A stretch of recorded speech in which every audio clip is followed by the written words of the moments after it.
Hey y'all, welcome to Lunar Tarot. And today's message is for Aries, Sun, Moon, and Rising signs. And it is about the time around the January new moon.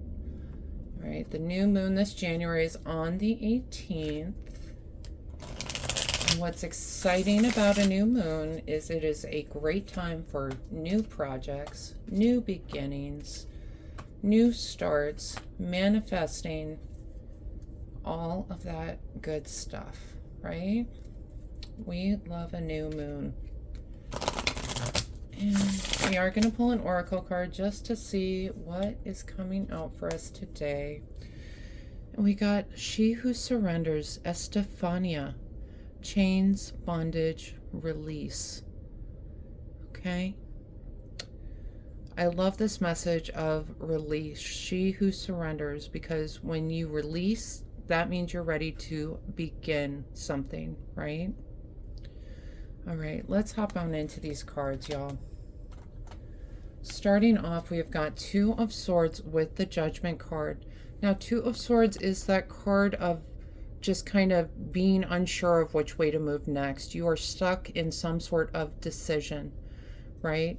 You know, if you stay where you are, you're safe, right? You've got your two swords. You've also got a blindfold on, okay? If you take that blindfold off, not only are you safe, but you are free to go do as you will, right? There's no enemies in front, no enemies behind. The whole world is behind you, and you've got two swords. It's time to take that blindfold off. Now, with the Judgment card coming with it, I feel like this blindfold is getting taken off, and that's the good news. Judgment is this card of awakening, okay? It's receiving this call, all right? You are going to feel safe to move forward. You are going to feel much better about making this decision. Right now, you don't feel prepared to make this decision, but with the Judgment card coming in, there's going to be some sort of awakening that's going to help make this decision absolutely 100% clear so that you can move forward, okay? And next up, we get the Devil with the Seven of Wands.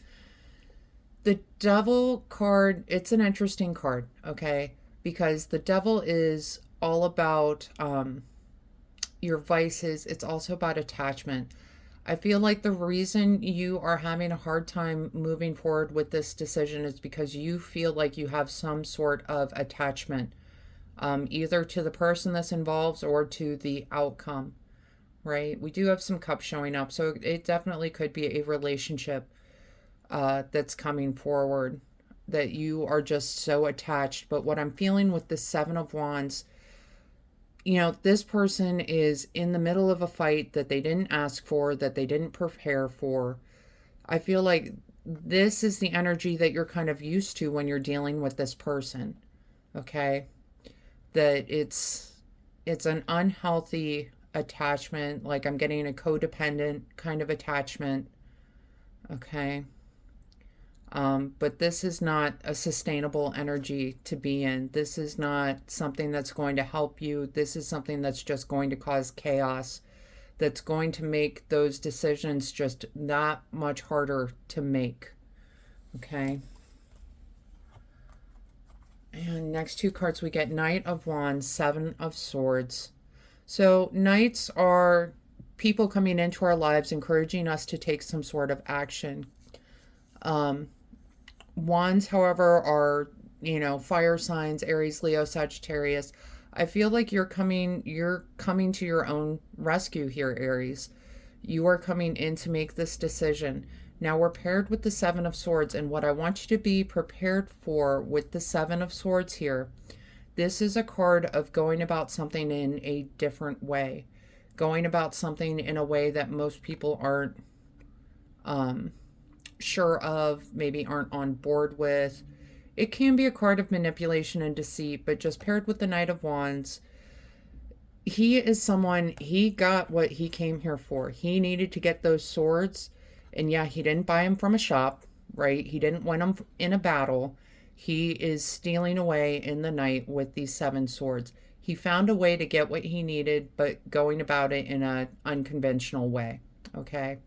Now, Aries, this shouldn't be a problem for you. Fire signs, y'all can be this kind of energy, not necessarily manipulation, deceit, but just being able to look at things from a different perspective.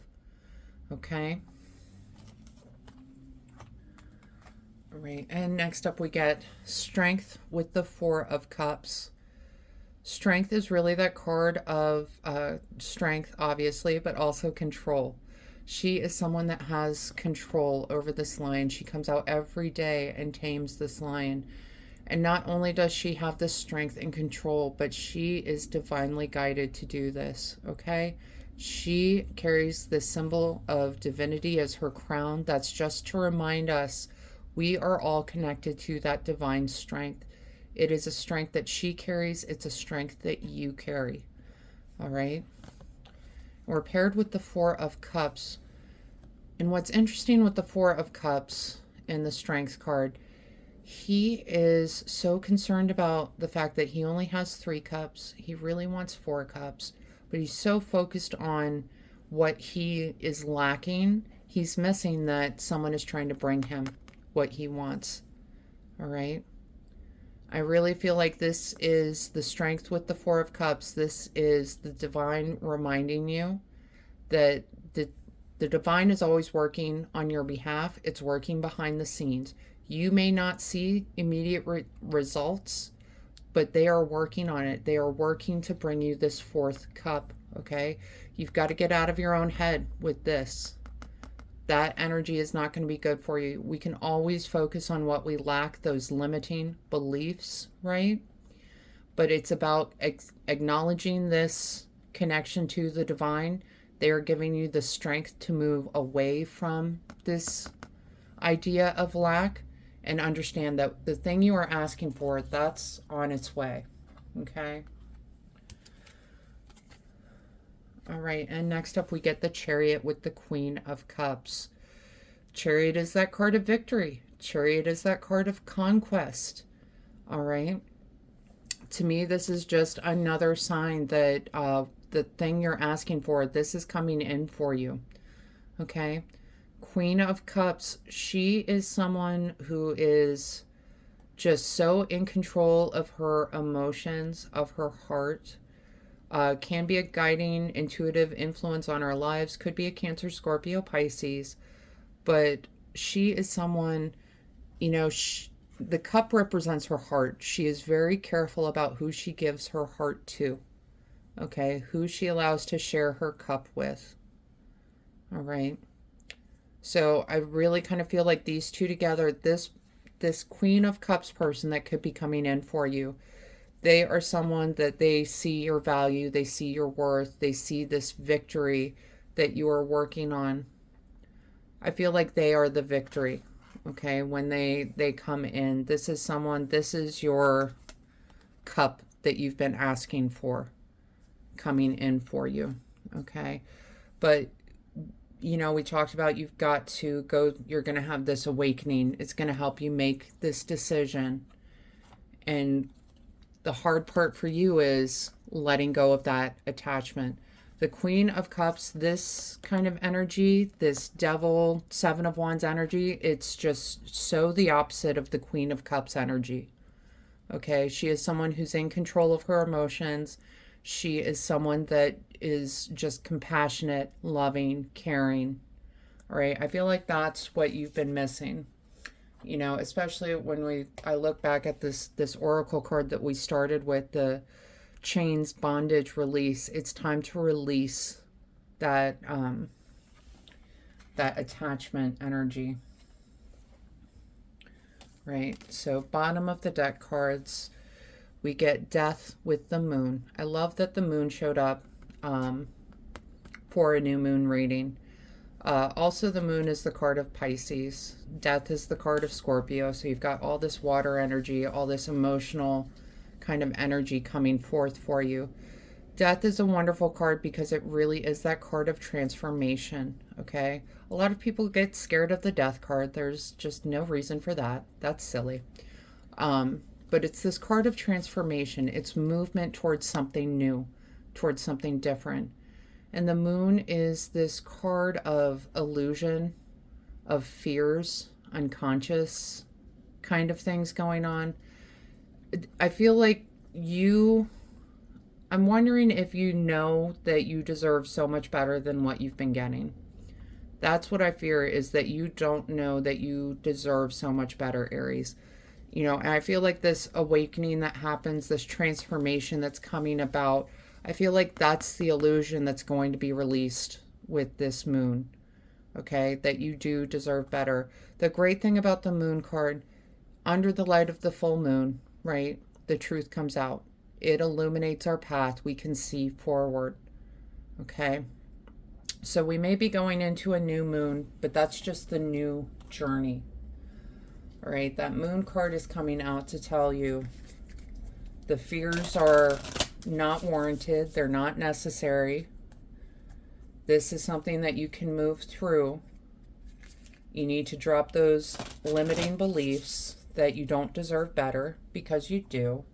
You don't need to be involved in this kind of fighting attachment. And I understand when you're some relationships, it's like they feed off of fighting. I never understood that. Just the constant back and forth.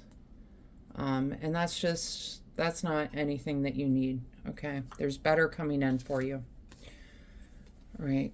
So the first oracle card we get, karmic relationships, Orion energy, polarity, soul growth, conflict. Yeah. This early relationship that you're waking up from, this attachment you have, this is not healthy for anyone. I kind of feel like your job here is to realize, yeah, this is not working. This is not healthy. We both just need to move on. We both need to be released from this attachment. Okay. The next card we get, Atlantis. Keep the big vision. Stay in alignment as you grow. Okay. It can be hard to release attachments, right? It can be so hard in those moments of, because you get caught up remembering the good times, right? You get caught up remembering what things used to be. But keep that big vision, because what you're trying to go after is something that isn't this constant fighting and bickering and just like the feeling I get is you walk in and immediately there's a fight. You come to pick them up and immediately there's an argument about something. Oh, you made the reservation too early, or you're late, or you're wearing that. Like, it's just constant kind of fights out of nowhere, just picking back and forth out of nowhere. So keep the big vision. You can and will get that relationship that is just with that compassionate person, okay? Release that old one and remember what you're working towards. Don't get caught up in that Four of Cups. Oh, this is all I deserve. You don't. The universe knows you don't. The universe is trying to bring you that other cup, okay? The next card we get, Tend. Maintenance, encouragement, guidance. Okay. Now we do have a couple of court cards. Queen of Cups, Knight of Wands. Knight of Wands I do feel like is you. Queen of Cups, this is this new person coming in. Okay. But your job here is to understand that those limiting beliefs are no longer serving you. It's time to replace that narrative with some positivity. Okay, maintain that, encourage yourself. Okay. And the last card we get, Lavender, tranquility, kindness, and self-care. Yeah, I feel like it's been a long time since you've had tranquility, since you've experienced kindness, and since you've taken care of yourself. You're spending all of your energy on this other person, trying to keep all these like little spits and spats at bay, right? It's time to worry about your self-care. And that's going to be your journey this new moon. That's going to be your start, is taking care of yourself. Okay? When you are in a better place because you've been taking care of yourself, that's when everything else is falling into place. Okay? All right, Aries, that is the message I have for you around the January new moon. I hope this helps bring some clarity and understanding to your experience. If this reading resonated, go ahead and let me know down in the comments. Leave a like and please hit that subscribe button. That way you don't miss out on any future readings. Other than that, I just want to thank you all so much for being here with me today. I truly do appreciate each and every one of you, and I hope you have a wonderful week.